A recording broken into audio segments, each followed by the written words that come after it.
Sideways Stories from Wayside School. Chapter 1. Mrs. Gorf. Mrs. Gorf had a long tongue and pointed ears. She was the meanest teacher in Wayside School. She taught the class on the 30th story. "If you children are bad," she warned, "or if you answer a problem wrong, I'll wiggle my ears, stick out my tongue, and turn you into apples." Mrs. Gorf didn't like children, but she loved apples. Joe couldn't add. He couldn't even count. But he knew that if he answered a problem wrong, he would be turned into an apple. So he copied from John. He didn't like to cheat, but Mrs. Gorf had never taught him how to add.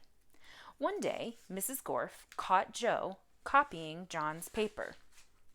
She wiggled her ears, first her right one, then her left, stuck out her tongue, and turned Joe into an apple.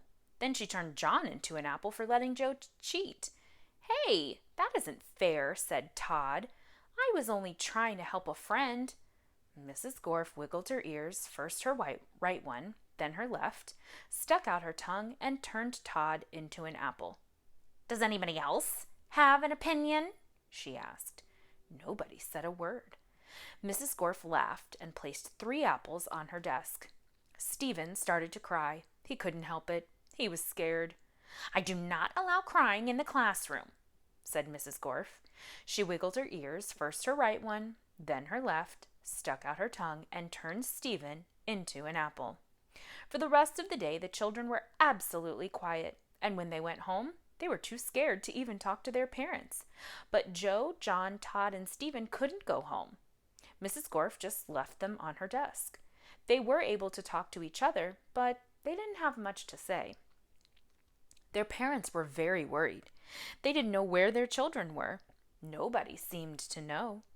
The next day, Kathy was late for school. As soon as she walked in, Mrs. Gorf turned her into an apple. Paul sneezed during class. He was turned into an apple. Nancy said, "God bless you," when Paul sneezed. Mrs. Gorf wiggled her ears, first her right one, then her left, stuck out her tongue, and turned Nancy into an apple. Terence fell out of his chair. He was turned into an apple. Mauricia tried to run away. She was halfway to the door as Mrs. Gorf's right ear began to wiggle. When she reached the door, Mrs. Gorf's left ear wiggled. Mauricia opened the door and had one foot outside when Mrs. Gorf stuck out her tongue. Mauricia became an apple. Mrs. Gorf picked up the apple from the floor and put it on her desk with the others. Then a funny thing happened. Mrs. Gorf turned around and fell over a piece of chalk. The 3 Erics laughed. They were turned into apples. Mrs. Gorf had a dozen apples on her desk. Joe, John, Todd, Stephen, Kathy, Paul, Nancy, Terence, Mauricia, and the 3 Erics, Eric Fry, Eric Bacon, and Eric Ovens. Lewis, the yard teacher, walked into the classroom. He had missed the children at recess.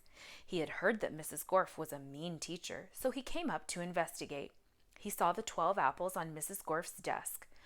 "I must be wrong," he thought. "She must be a good teacher if so many children bring her apples." He walked back down to the playground. The next day, a dozen more children were turned into apples. Lewis, the yard teacher, came back into the room. He saw 24 apples on Mrs. Gorf's desk. There were only 3 children left in the class. She must be the best teacher in the world, he thought. By the end of the week, all of the children were apples. Mrs. Gorf was very happy. "Now I can go home," she said. "I don't have to teach anymore. I won't have to walk up 30 flights of stairs ever again." "You're not going anywhere," shouted Todd. He jumped off the desk and bopped Mrs. Gorf on the nose. The rest of the apples followed. Mrs. Gorf fell on the floor. The apples jumped all over her. "Stop!" she shouted, "or I'll turn you into applesauce." But the apples didn't stop, and Mrs. Gorf could do nothing about it. "Turn us back into children," Todd demanded. Mrs. Gorf had no choice. She stuck out her tongue, wiggled her ears, this time her left one first, then her right, and turned the apples back into children. "All right," said Mauricia. "Let's go get Lewis. He'll know what to do." "No!" screamed Mrs. Gorf. "I'll turn you back into apples," She wiggled her ears, first her right one, then her left, and stuck out her tongue. But Jenny held up a mirror, and Mrs. Gorf turned herself into an apple. The children didn't know what to do. They didn't have a teacher.